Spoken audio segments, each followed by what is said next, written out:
Are you a perfectionist? Does perfectionism make you happy?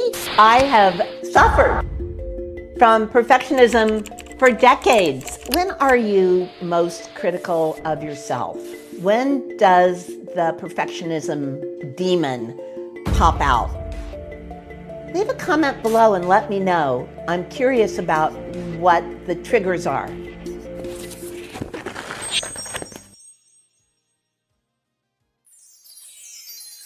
The thing is that I finally learned perfectionism isn't the issue.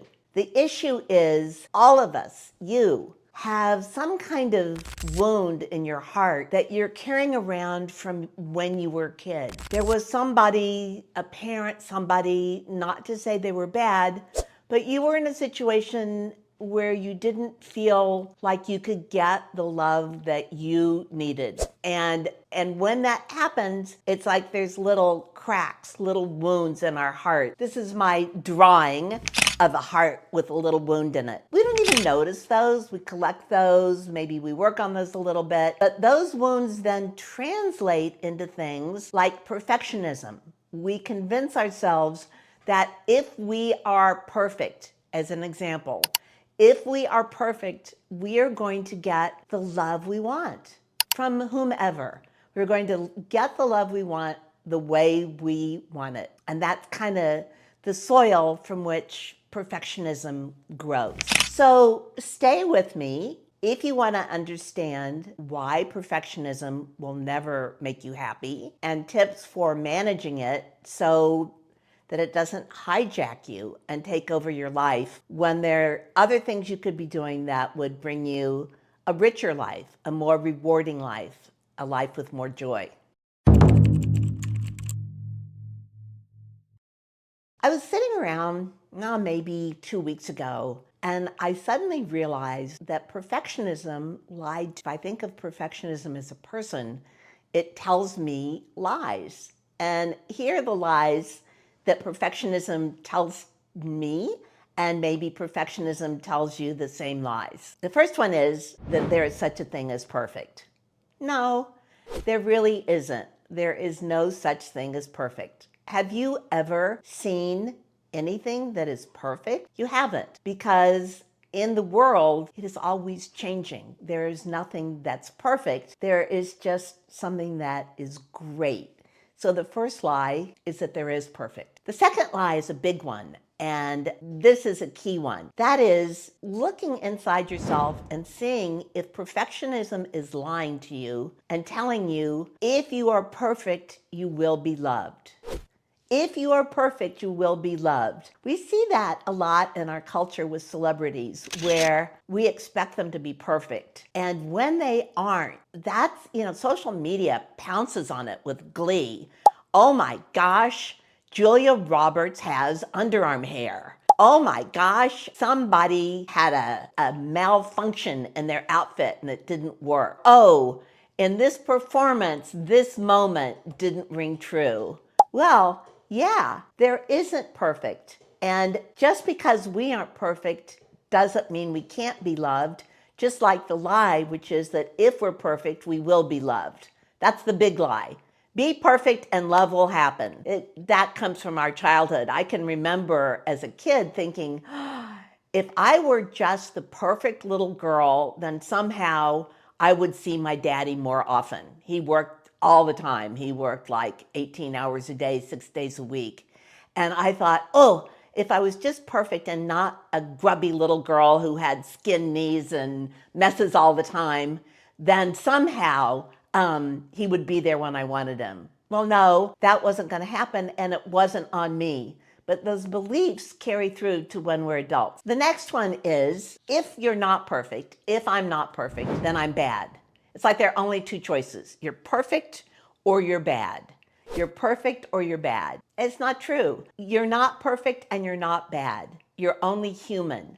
But the voice that talks to you about perfectionism tells you that there's only one choice, which is you got to be perfect. And if you're not perfect, you're bad.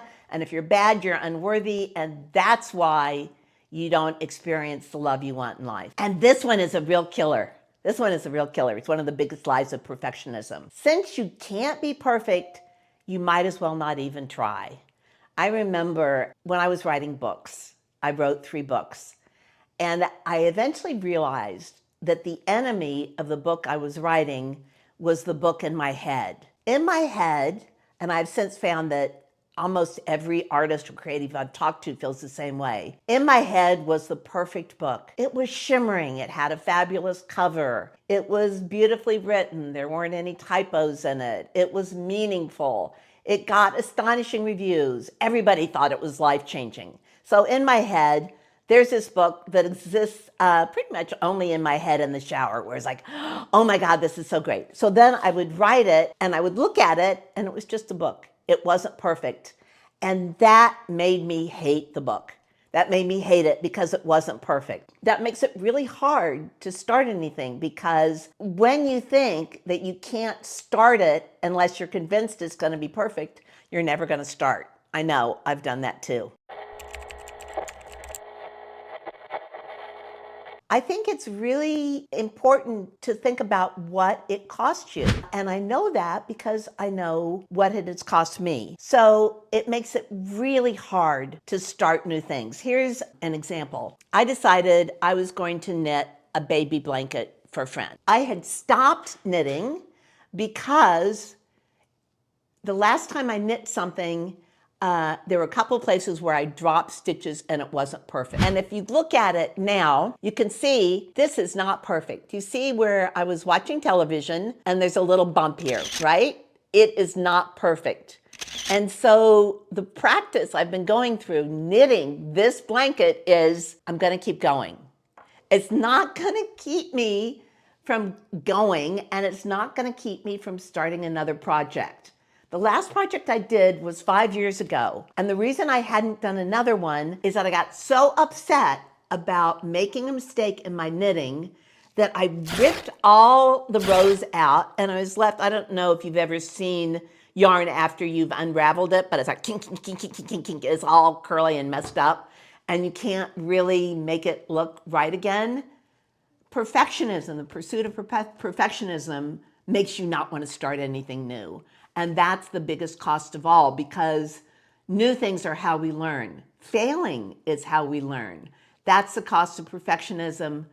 And then there's one thing that I have found is the biggest cost of all of perfectionism. And that is you can't experience joy if you're pursuing perfectionism. You can't experience joy because joy comes from being in the journey, loving the journey, being in the moment. Perfectionism is about trying to control the moment, trying to control the outcome of what you're doing. It's like perfectionism is a clenched fist and joy is an open hand. You can't have both. So is this resonating with you? Does this sound like what perfectionism feels like for you? If it does, and you're ready to move away from the way you've lived in pursuit of perfectionism, I have some very hard-earned truths to share with you. It's funny, you know, on YouTube, there are all these experts. And they're experts because of what they learned in school. And they're experts because they have some methodology to teach you. See, that was not perfect. Methodology. What I can share with you is my life. 73 years of living and what I have learned, because life teaches you the same lesson over and over and over again until you get it. And my joy is sharing these lessons with you. And then I can give you some tips for maybe saving yourself 4 decades of working on this problem and enjoying your life more right now. Okay, so my hard-earned truths. The first one is perfectionism is a lifelong challenge. I think about, you know, I'm a girly girl and I love to read up about skincare and makeup. And I love all the claims. Use this cream and you will see your wrinkles vanish overnight. And even though I can look at the photos and see, yeah, the wrinkles vanished overnight because in the first photo, she had on no makeup. And in the second photo, she had on a ton of makeup and great lighting, right? Her wrinkles didn't vanish overnight. But the promise is always, overnight, you're going to change. Well, you're not. Nothing is going to change overnight. And it's the same thing with perfectionism. And that's okay. Part of being okay with perfectionism is accepting that you're going to be imperfect about dialing it down. Kind of funny, right? It's a conundrum. The thing about perfectionism is you can't be perfect about flushing it down the toilet, and that's okay. The important thing, the most important thing, is to just start. The voice of perfectionism is going to tell you, oh, don't start until you have the right thing. I can remember when I was a kid, we didn't have a lot of money, and I wanted to take baton twirling classes. The thing was, in order to start baton twirling classes, you needed to have a short baton. You needed to have one that worked in classes. And we couldn't afford one of those, and so my mom got me a long baton that was really a toy baton. It was for playing, right? And I went to class, and I was the only kid who had the wrong baton. And I was so bummed. And I thought, it's not perfect. I don't have the perfect equipment. I'm going to fail. Well, it turned out that it was okay. I could start with that and then decide if that was something I really wanted to learn. Turned out it wasn't, and I moved on to something I was really great at a few years later, which was being in the cheerleading section where my job was pom-poms. Pom-poms, I love pom-poms. I would like pom-poms right now, actually, maybe I'll get some. But the point is, start. Even if you don't have exactly the right gear, even if you're having a bad hair day, even if you think you don't have natural talent, especially if you can't be perfect, just start. The other thing that I've learned is that nothing is perfect the first time. Well, I haven't experienced anything that was perfect the first time. Even my first kiss was really great because it was my first kiss and we were on a hayride and there was moonlight, but it wasn't perfect. I now know what great kisses are, and even the best kiss isn't perfect. So for a long time, the desire for perfection inhibited my ability to learn. It's very, very, very, very, extremely, very difficult to learn if you expect yourself to be perfect the first time. Think about Duolingo, if you're taking language classes. They're not saying, if you're working as I was for a while on Spanish, they're not expecting you to have a perfect conversation the first time. In fact, they give it to you in small chunks where if you don't get it right, they just give you the right version again. If you are thinking you need to get it right, it needs to be perfect the first time, then you are going to avoid learning. And that makes for a very small life. If you want to make sure you don't have a rich life, then avoid learning. That's a guarantee. The only way to have a rich, full life is to learn. And the only way to learn is to accept that first time, second time, third time, you're going to make mistakes. My beloved Jeanette just said something that we all say, not my first rodeo. And you know why we say that? Because your first rodeo, you're going to fall off the horse. So where does that leave us? One of the things that it takes me to that I'm now noticing is that a counter to perfectionism is celebrating imperfection. Celebrating it. What we're going to be doing with this channel is growing it to have a community where we can be vulnerable with each other and reinforce each other. I think that's what Facebook was supposed to be originally. When social media work, I think that's what happens is that, you know, you put something up and say, oh God, is this terrible? And someone says, well, no, it's not. Or it could be better if you do it this way. The goal here is to create a community where we can be loving enough with each other that we can celebrate each other's imperfections. If you want to be part of that, the way to do it is subscribe to the channel, because then you'll be part of the list and then we can reach out to you as we go further. So let's think for a minute about imperfections. Who in the world can you think of who celebrates imperfections? I don't know. I just saw some model whose name I don't know, who's blonde, who has what in my day we would have called a unibrow, like this brushed up blonde eyebrow. Oh my God, it's fabulous. She looks so great. We go back to a contemporary of mine, Cindy Crawford. Cindy Crawford has a mole. Cindy Crawford has a mole. And instead of going to the dermatologist and having it taken off, Cindy Crawford said, here's my mole. Is that fabulous? Look at my mouth. And so everyone gets to celebrate imperfections except for politicians.